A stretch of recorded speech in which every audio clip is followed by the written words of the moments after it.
Thank you.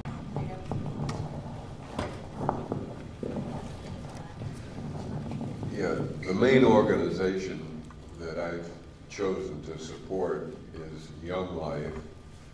And mainly, I got to know that organization very well 30 years ago, and have been very close ever since, having spent weeks out at their camps, having their clubs in my house, so I saw what was going on and just got very, very familiar with the whole organization and thought, this is it. This is the main one that stirred my interest. And a fairly new one for me is Jacob's Ladder, which is a community development corporation. They're just getting started, and the work that they're doing is just the kind of thing that our society has an extreme need for.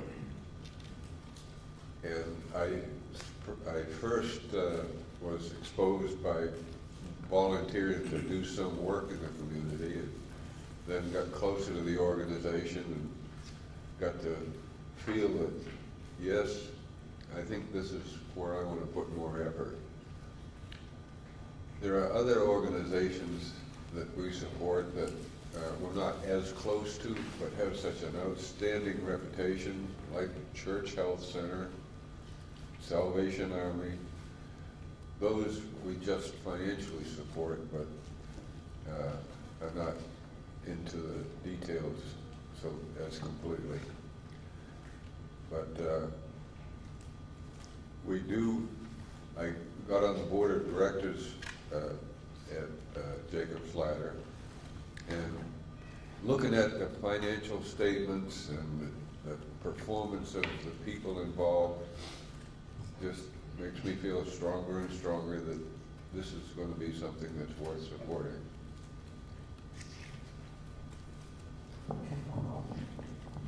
Well, I grew up being taught that it's better to give than to receive. And after I moved to Memphis, I was a member of the Junior League, and they really believe in service to the community as well as giving money. And so I got into volunteering with the Junior League, and of course my church is #1, and I love education, the arts. I taught at the neighborhood Christian school. I taught PE for 7 years until I climbed a fence, and they said, I didn't know an old lady could climb fences. And I said, well, that's why I'm teaching you, so when you're my age, you'll be able to climb this cyclone fence too. But anyway, I believe in hands-on service, and most of the things that I'm interested in, I have been a part of. I like to know the people who run it. I always look at the board members to see if they're people that I know and I respect. I have a privilege and the pleasure of being on most and on the Children's Foundation, which provided a huge gift to Barnhart Hospital and gave the Hamilton Eye Institute money. So I'm into researching and learning about where the money's going, and then I am presently chair of the Briggs Foundation, and so we get a lot of asks. So therefore, we make calls on the people that ask us for money. We get to know them. We go and visit with them. In fact, Scott and I go way back because he had me for breakfast, and I've been a big fan and would like to be a bigger supporter, but I am a supporter. And anyway, I think it's just important to know the people that you're dealing with. And Memphis is a city of wonderful people. Anybody that moves here, they'll say, the people are so warm and so friendly, and it's my dream for everybody to feel that way about Memphis. And education is key. Thank you. I think there's a couple different emotions that entail one getting involved. I believe that if you don't give, you don't get. I guess that's kind of similar to that. But I think that there's two emotions that drive me into involving myself and my money in organizations. One is the heart and one is the head, and they both play an integral role in where I go and what I do. I think some organizations tug at the heart, and it's our responsibility to make sure that we share any resources that we have with that heart and that organization that needs us. I also think, though, that while I have a heart, I think the head is very important as well. I think that when I look at organizations that I want to become a part of, number one, I look at the leadership. Very important to me when someone like Scott or somebody of that magnitude is running the show.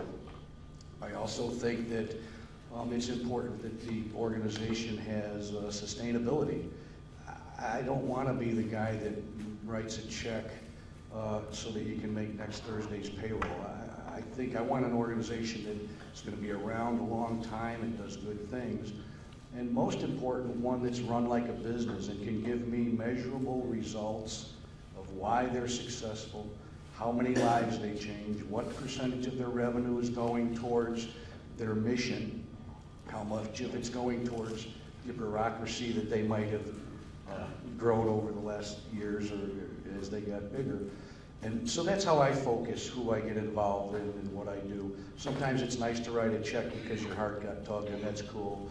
But long-term commitment for me has everything to do with the business side of solving problems.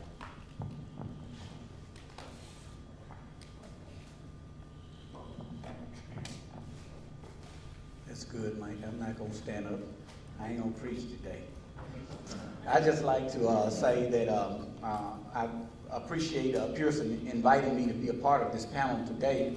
My influence started at a very, very early age in giving.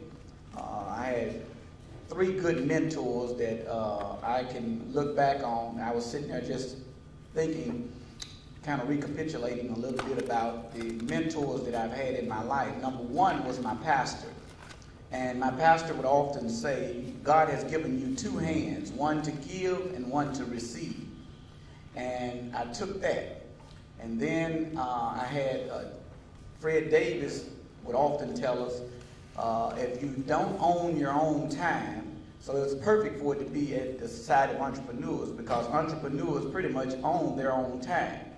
And if you own your own time, then you're able to do more, to give back more. And then the third one was George Cates, who told me that there's two reasons to be involved in nonprofit organizations on a heavy basis. One, either you have a passion for it, or two, it enhances your business. And so with those three mentors, I went to work.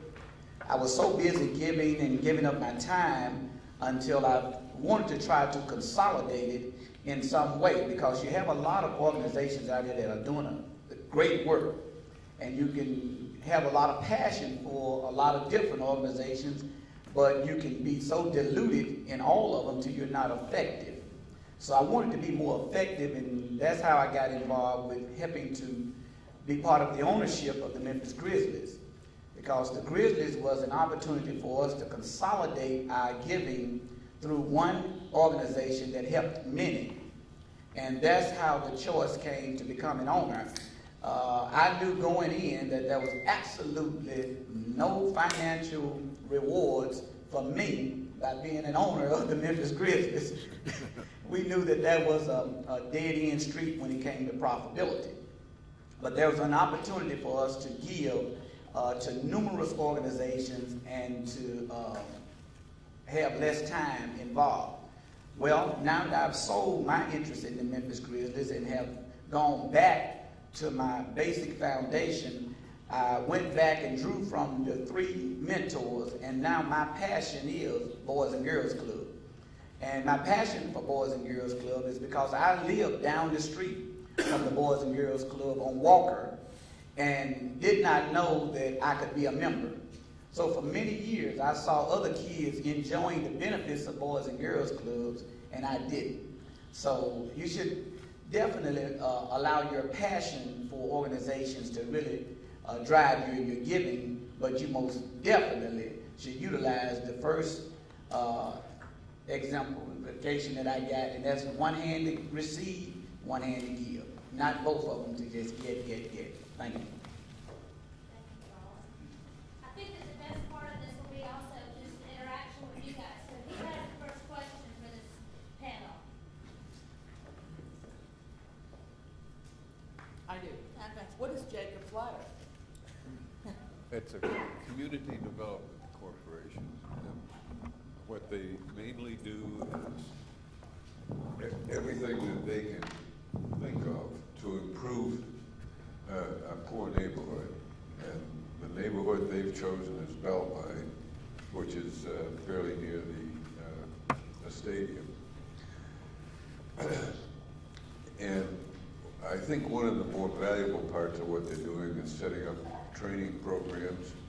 There are a high percent of the kids in that neighborhood are unemployable now, and they don't show signs of becoming employable. And that's one of the big things that we can do, is try to do whatever it takes to get unemployable kids to become employable.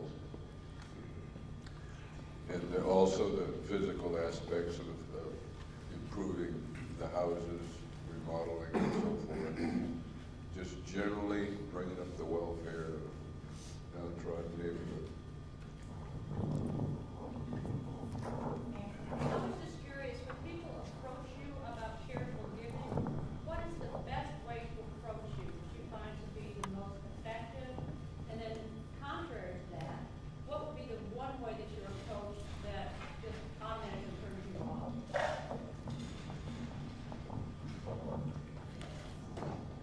Well,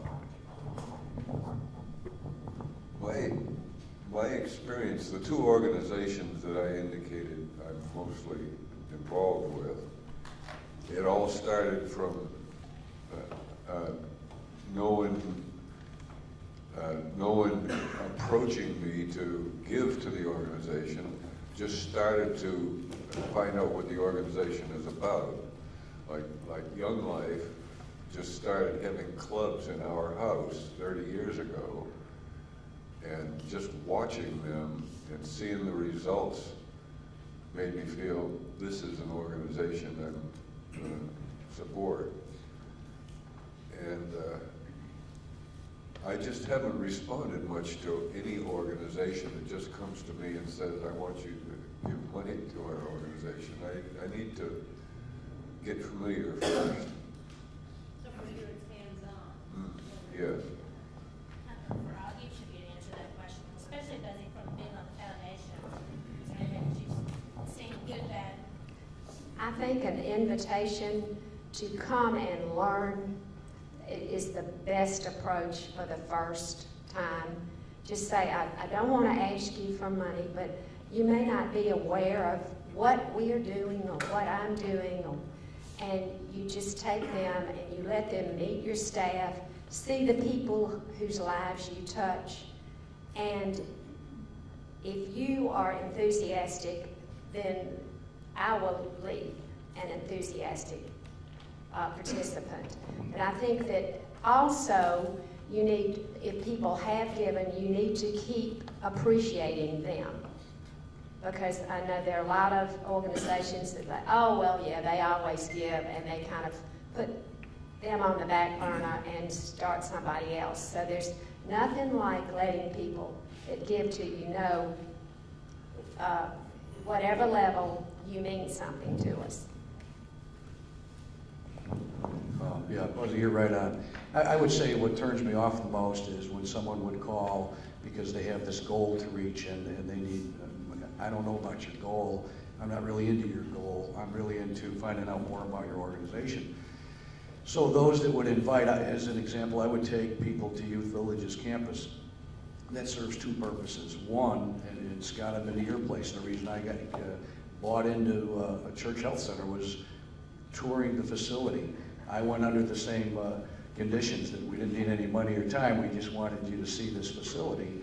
And if the place is what I think it's going to be, and some of the organizations here have, the deal's done, it's sold. I mean, you don't have to worry about it if you've got what you think you have.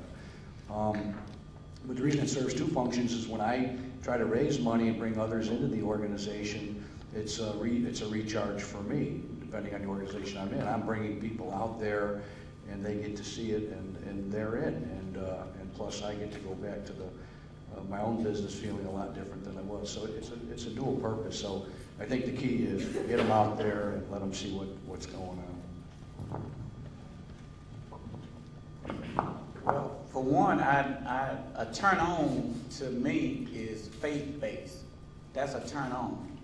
A turn off is people that are not willing to collaborate. They're all standing out on this island by themselves, and they don't work with anybody. That's a turn off. That's pretty much mine. If it's faith-based, it's a turn on. If it's not faith-based, it's a turn off. It's not a turn off, but it's just not one that I would prioritize. So you want to kind of pick the person and see how they're leaning there as far as what their beliefs are. And then the other thing is to make sure that it has some collaborative opportunities involved in it to be able to work. Because I was just driving here today, I saw St. Jude, I saw Neighborhood Christian Center, the Salvation Army, and I mean it just goes on in Memphis. So you have to choose based on collaborative as well as the mission. Does anybody else have a question? One of the other things I'd like to know is how should a business owner go about researching it? As you touched on research, I know you did too, Mike. How would you, if you get a solicitation letter, how would you start looking into that organization? As a business owner, they get lots of these letters. How do you go about finding out about it?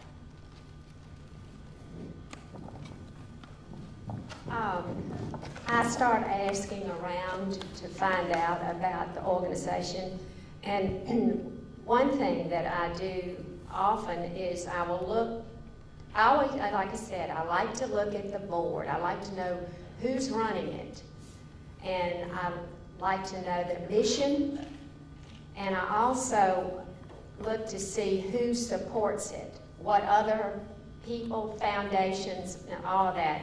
And I can tell you one thing, that if the Junior League supports it, they have done all the work for me, because they don't take their responsibility lightly, because they're all over the community and they have a big footprint. But I do not like to get just a letter saying, will you give to this, and no phone call. If I get a letter and I keep it on my desk and I don't hear from them, personal call, it's out. How do you research? She did. Okay, as far as the research, I'm kind of like Bussy again. I mean, that's kind of asked around when you know about the folks. Obviously, with the technology today, you can hit a couple buttons and find out all kinds of different things, but I still trust people that are on the board, those that are giving. Sometimes I'll ask, who are your major givers? And I'll ask them, why do you give? And you trust their answer. So that'd be the only thing I would add. Does anybody else have a question? Susan? After you give, oftentimes the next thing an organization asks you to do is ask for money. So I just wondered how you felt about being a fundraiser yourself if you've been asked, and if it was something you tried to avoid. Oh, people avoid me.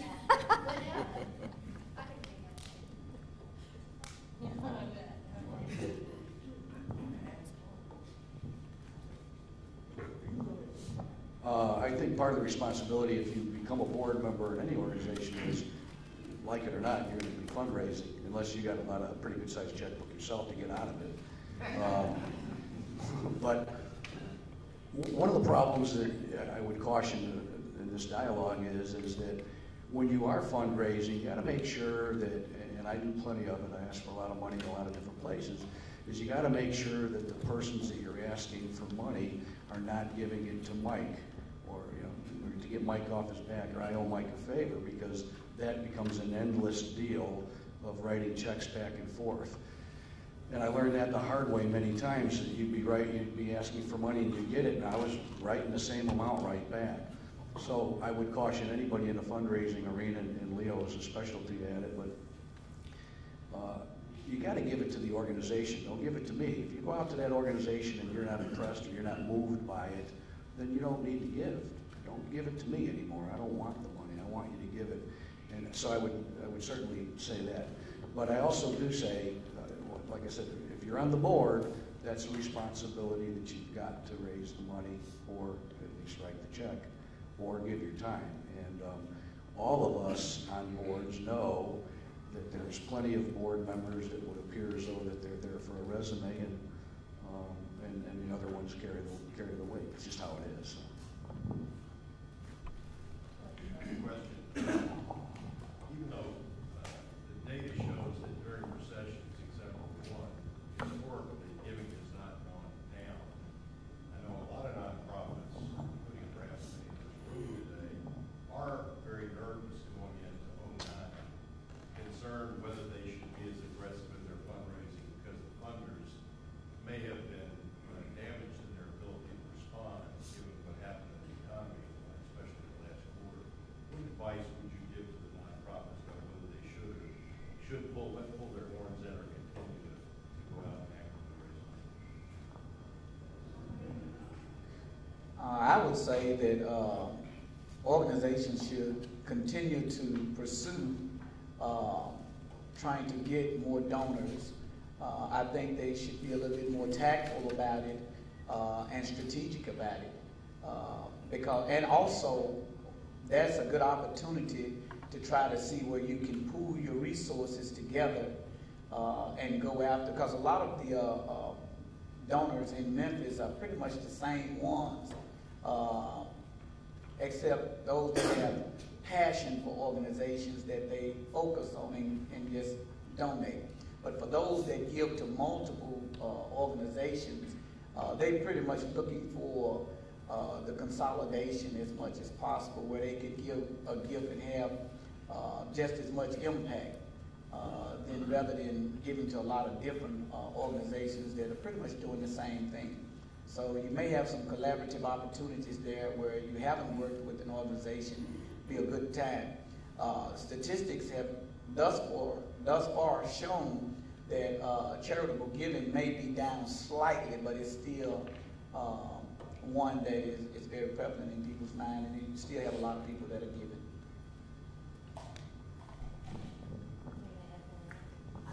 Well, I think also if you have a success story that you want to show, Howard, I know you have a lot of success stories. So in this time, when you ask people for money, let your young people help you speak.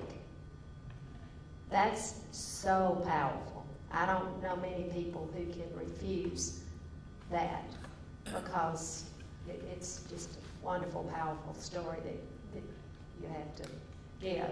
So if you will share your successes in a personal way and say, I know this is a hard year, but we need whatever help you can give us so that we can keep producing these results. I would say another point or two is, obviously in this market when the money is drying up, there's two things you can do. One is to find new people. And I think, and I guess it would be the same in every city, I don't know, but I've been on boards, it's the same list that goes around every time there's a fundraiser, and it's kind of ridiculous. Man, get off this list, because these are the very people that are all going to have the same excuse that, did you see the stock market? We can't do anything right now. So come up with a new list. I think that we spend too much time looking at the same old people, and there's lots and lots of small businesses out there that the entrepreneur, he can't come up with enough maybe all the zeros that some of these heavy hitters can come up with. But if you get enough of them, you get it. And maybe you could ride this guy's coattails so he does become a guy that can write a lot of zeros on the check. I think it's real important. I think that you should focus in on these small businesses and teach them that part of giving, and if they become involved with your organization, that can actually define the culture of this very company. Most people that want to become involved in charitable work or volunteer work, there's a lot of pent-up demand, and they end up doing it through their work. And once their employer becomes involved, they become engaged, and all of a sudden you have companies that are supporting various organizations. And those are some untapped places, I think, that need to be looked at versus, well, let's see who knows Fred Smith. It's ridiculous to keep doing that every time there's a fundraiser. So that would be it. The other thing I would do would be to tackle on some of these folks that have a tradition of giving and saying, look, here's my product, here's what I'm selling. I know that you give to these 5 organizations, but maybe you could pare down to 2. And this is the reason, and we're one of the 2 you should pare down to because. And that would be the other approach I would. Anybody else have another question?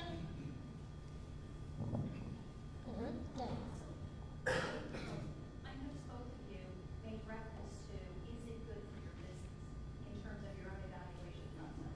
You know, I believe that there's actually an opportunity for small businesses and entrepreneurs to utilize charitable giving, not only for altruistic purposes, but also, frankly, to help build their businesses.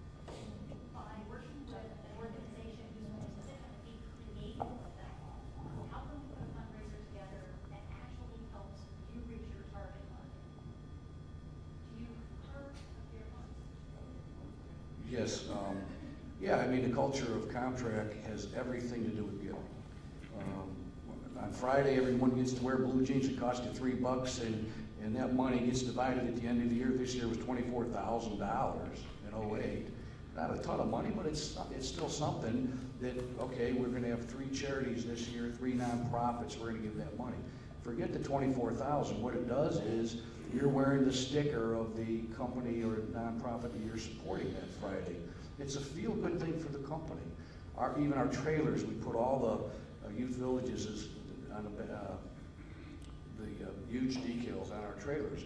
The drivers, they don't know who Youth Villages is in maybe Georgia, but I have drivers that work for me that hook to that trailer and are going down the road, and it's Youth Villages, and that makes that guy feel good about the company that he works for. It gives me credibility as the boss that I'm not that rich CEO that doesn't care.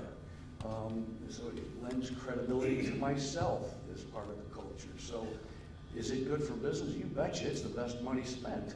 Is pushing back, having everyone involved in pushing back, and everyone feels good about what's happening. And I can tell you that it doesn't hurt the profits either.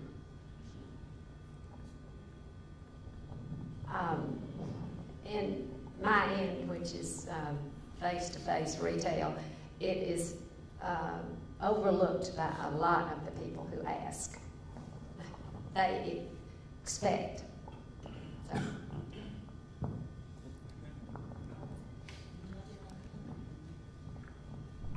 I agree with Mike on the morale builders that it has with your company and working with nonprofit and doing charitable things in the community. Also, people do business in Memphis and some other cities, most businesses with whom they know and like. And getting to know people always enhances opportunities for your business. I've had, I store for companies, some of them I may store their stuff free, but I charge for moving their executives or something, you know, and then it works out both ways for everybody. There's a lot of win-win opportunities there for businesses, small businesses especially. We have limited time. Most small businesses come in early and go home late, and they want to do, but they don't have the time to do. So this is a good opportunity for them to, you know, make a contribution and at the same time continue to make their business flourish as well.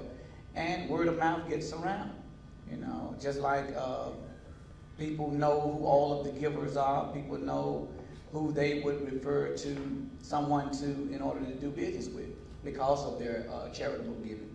Man, you ought to give this guy a chance, you know, because he's very active in the community, he gives back, and here's an opportunity for us to help him, you know, so you get that residual feedback a lot of times. So I think it's very, very good for businesses to get involved with nonprofits and from a business perspective. And they do business with them. I mean, you get the discount question. I don't care whether you give it whether it's a nonprofit or a friend or cousin or whatever, you know.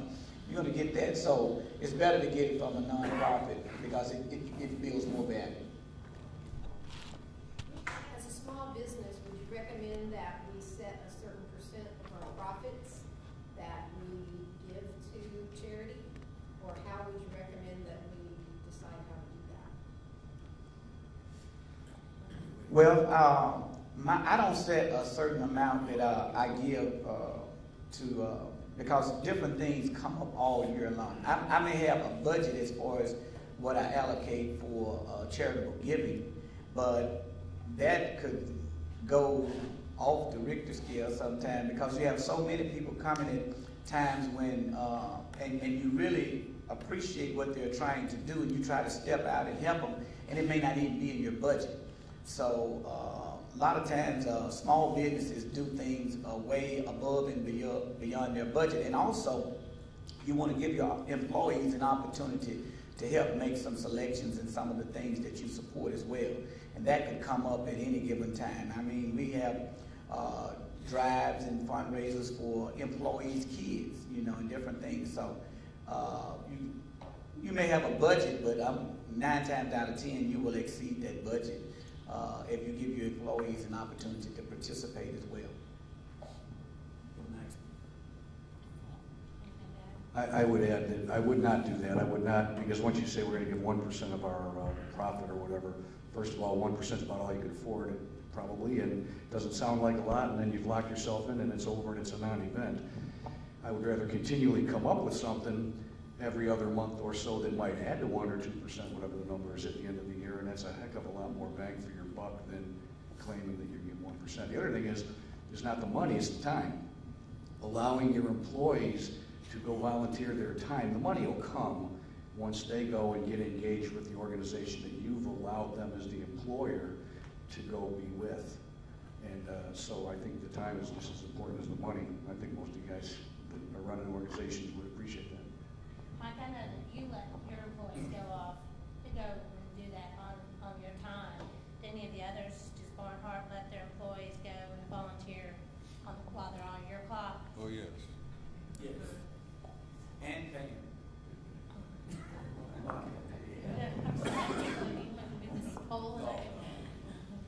Anybody else have another question? Nope, no questions. Leah, do you have anything to add? I know that you do all of the research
That is something that you automatically assume that is going to happen when you served on as many boards as I have. Before I became involved with the Grizzlies, I'd served on probably 13 or 14 boards. And that's the reason I want to kind of horn it in just a little bit, just so that I could focus more on my business. But I get those phone calls all the time about how to approach this and how to approach that. I've served on search committees for nonprofits to get presidents in. I've done research and traveled to go and do surveys to see what other companies are doing and how that we can mimic that. Museums, I've traveled to museums around the country by serving on Stack's board to see how other museums were operating and functioning, grand openings of other museums and how that they're doing. So yes, we get those phone calls often, and I would love to share this information. I tell people often that I've paid for this information. Now you can get it free. Pick the phone up and call me. So yes, we donate a lot of our time like that. And I started out by saying that entrepreneurs are perfect candidates for boards and commissions because they own their own time. And when you own your own time, then you can give a little bit more of your time where it's more valuable than just money. And money isn't everything. It helps, but a lot of times it's being able to open a door that you can't get open, or picking up the phone, making a call. I had one of those when I walked in the room today. And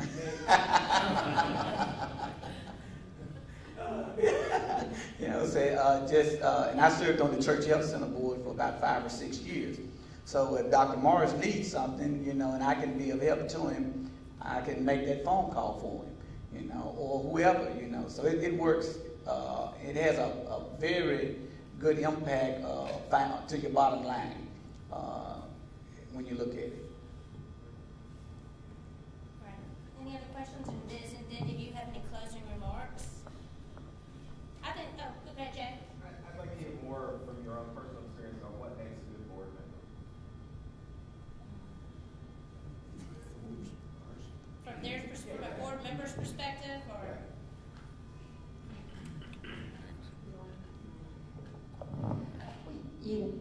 Number one, you want somebody that is involved and going to be involved, and they have a passion, not like Pike said that you just want it on your resume so you'll look better.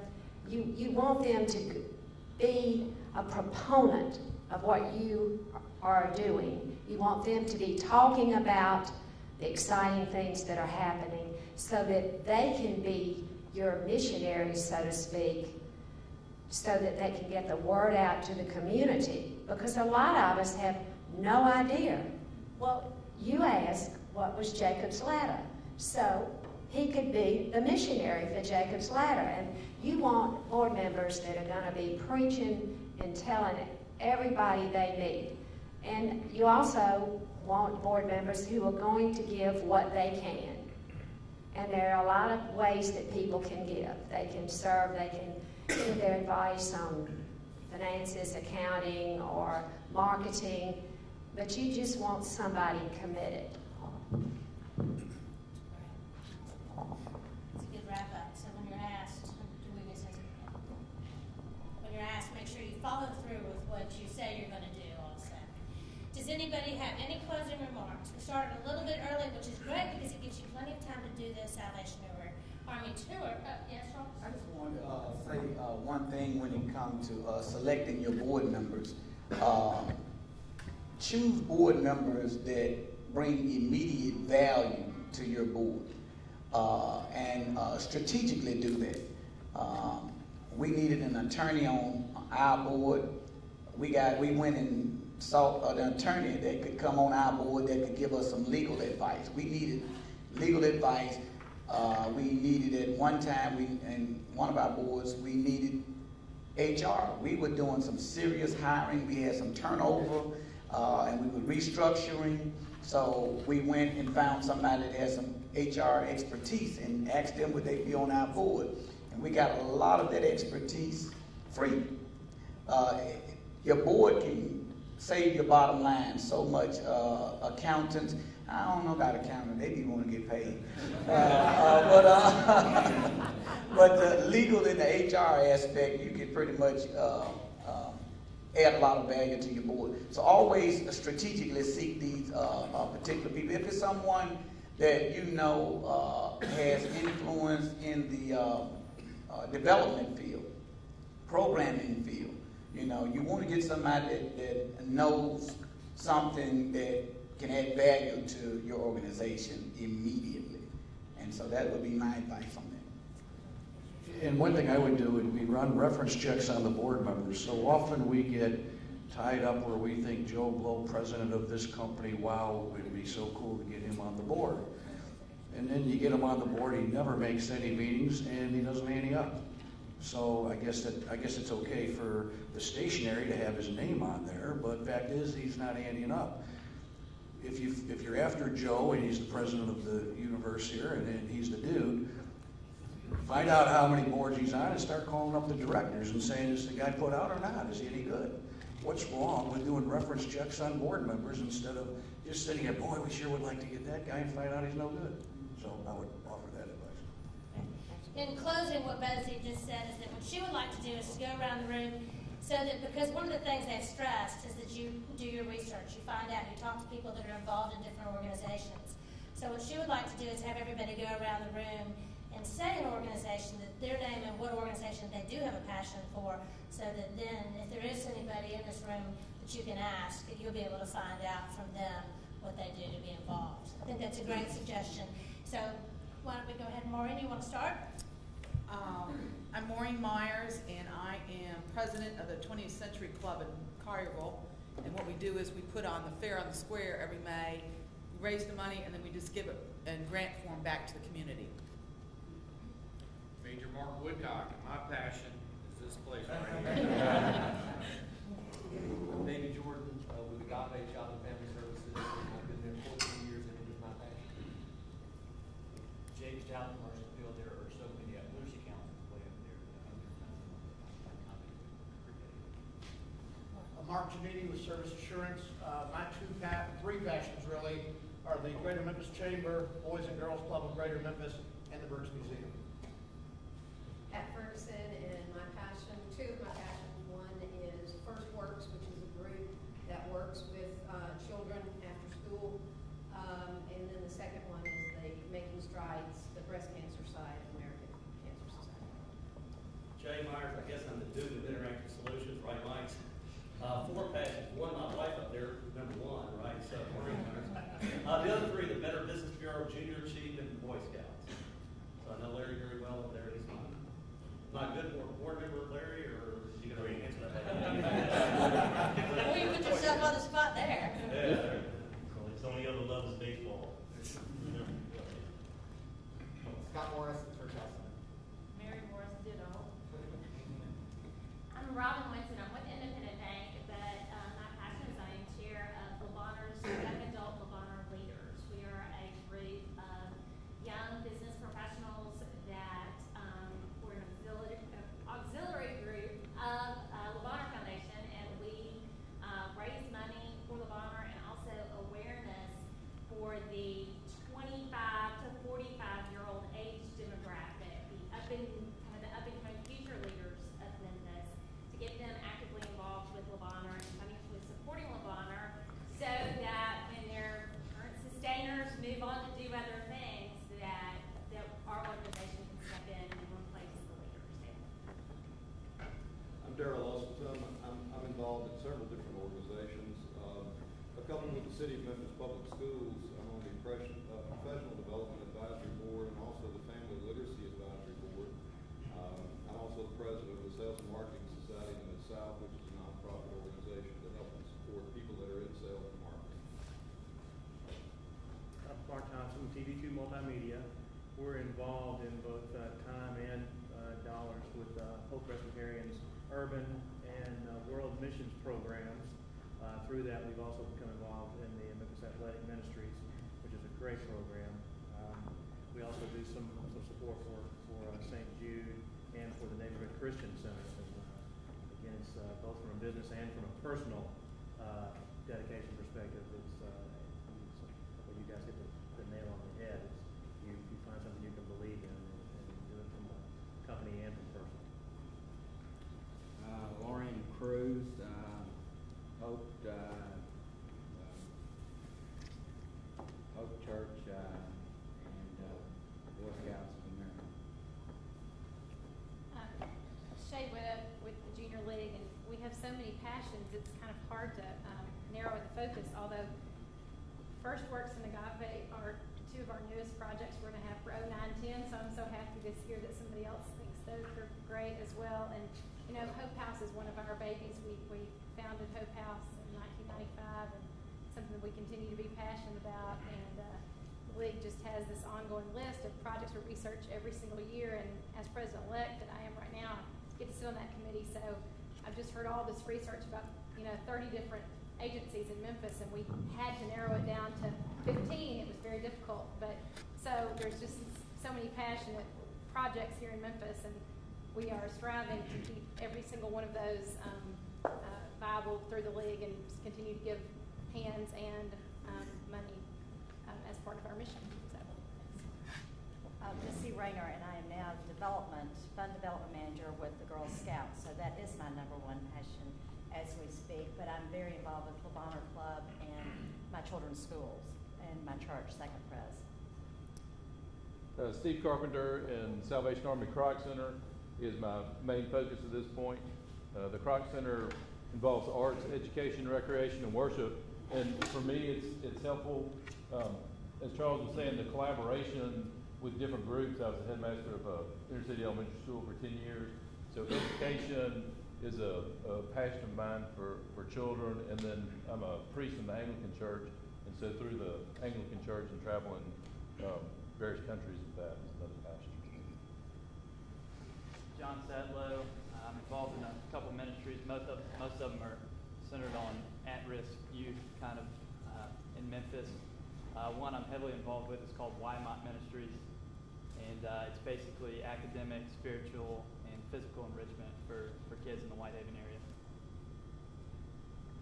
Dick Gadomski, my #1 charitable passion is Christian Brothers University. I'm an inner city boy from Chicago, Illinois, with no educational role models. I was educated by Christian Brothers in a school similar to CBHS. Came down here to Memphis to go to school. Graduated the bottom third of my high school class. CBU was the only school that would probably let me in. And I managed to graduate from CBU and found out that I could compete with anybody in the world with the education that I had from CBU. And it's been a passion of mine. Both my children went there. I chair plants and grounds.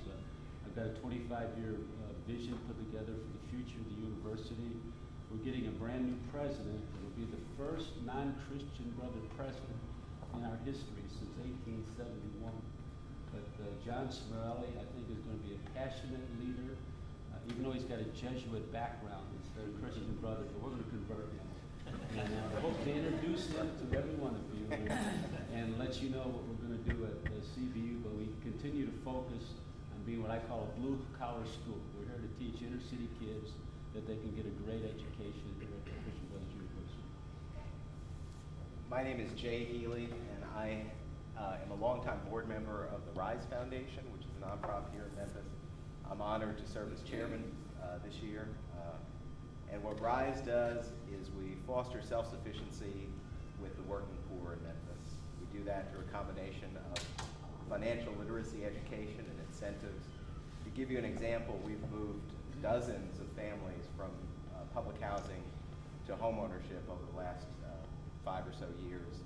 We have never had a late mortgage payment, and this becomes a transformational event for the families and their children, which stretches across generations. So I'm very proud to be involved with RISE, and I'm here to take questions if anybody wants to know more later. Guys. I'm Mike Davis. I own a small business called Pack Mule. We do packaging and crating. I work a lot with Mr. Ewing, and over the years I've seen his role in the community, and I can say I've got a big heart but a small business, so my passion is to actively get into the community more with some nonprofits.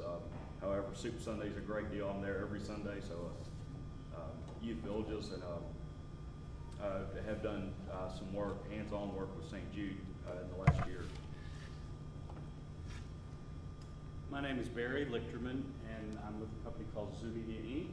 But my passions at present are two. One is I'm president of the board of directors of the Levitt Shell, which is the former Raoul Wallenberg Shell in Overton Park. And we do a 50-night free concert series. And our mission there is community building, that people can find common ground in music and celebrate each other's cultures. The other passion I have is the Pink Palace Family Museum. I'm president of the board of directors there too this year. And for those of you from Memphis, that's where you went when you were a little kid. And the others, it's a big pink building on Central. It has the natural history exhibit and the IMAX theater. Thanks. I'm Bill Bendall. My company, Aging Place, provides a service through the elevator, so that's my passion. I like to support the Alzheimer's Association as well as AARP. I'm also a congregational health promoter at Church Hustle. Steve Barjaki with Protect Systems. We're an IT consulting company, and we've done work with Botanic Gardens, Madonna Learning Center, and multiple other companies around the city as far as providing consulting and IT support from a charitable perspective. My name is Susan Schmidt, and I teach at the Division of Public and Nonprofit Administration at the University of Memphis. So I've worked with a lot of the organizations that you talked about, and certainly have students and interns working in those places. And beyond the mission that I feel like hopefully I'm impacting a lot of organizations by giving you the qualified people that you spoke about, Mike. A lot of my research is focused on housing, so I've dealt a lot with CDCs, like Jacob's Ladder, but I spend the majority of my time with a group called United Housing that does a lot of community stuff. I'm Larry Colbert with Junior Achievement, and my passion is junior achievement. I think that the number one concern in our community, this community, is an uneducated workforce. And with guys like Jay over here helping us, I think that's what we need to focus on to make this community strong. I'm also on the board of the Memphis Family Shelter. Very small, but great organization. I'm Jill Turner with the Leadership Academy. We work with the Emerging Leaders, the Fellows Program, and Experienced Leaders, our masters, and several masters in this room. Basically, we work to help move Memphis forward. We get involved with several nonprofit organizations, and our fellows through their community action projects help with capacity building for many local nonprofits. And outside of my work, I'm involved with the Junior League. I've been for about 7 years, exposing to many others with the Salvation Army and organizations. I'm Ken Hall, and about once a month I'll go and swing a hammer or machete with either, well actually, Zion Cemetery, Hands on Memphis, St. Pat's Soup Kitchen. I serve on the board for Carnival Memphis, and I coordinate our children's charities initiatives. And just went on the board for Volunteer Tennessee, which coordinates national service and American for Learn and Serve, and other things like that throughout the state. Leo Arnold, in addition to my day job, is the management and fundraising consultant for nonprofits. I too am on the board of Christian Brothers University, where I graduated. And I'm chair of the Enrollment Management Committee, and I would give a brief commercial that would say that there's not one person in this room that couldn't take advantage of our ongoing professional education programs. I'm a graduate student at age 60 taking advantage of their programs, and you too can do that. And I'll see to it that you get every consideration for financial aid. The other passion that I have is the Giving Institute, which does the national study on charitable giving, and I do have some executive summaries of the giving village. Marilyn Kane, a Kane Company Consultant. I'm passionate about a group called Fayette Cares. Fayette Cares is a nonprofit organization focused on helping those in need throughout Fayette County, independent of race, age, religion, orientation of any type. The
So, thank you all very much. Our next meeting is on February the 12th. It's at the Crescent Center, at the Crescent Club, and we're going to do, Kimberly Medlock, who's a member of the Roundtable, has written a book on 44 annoying habits in the workplace. It's hysterical, and she's going to come and talk about her findings. So you definitely want to attend that meeting.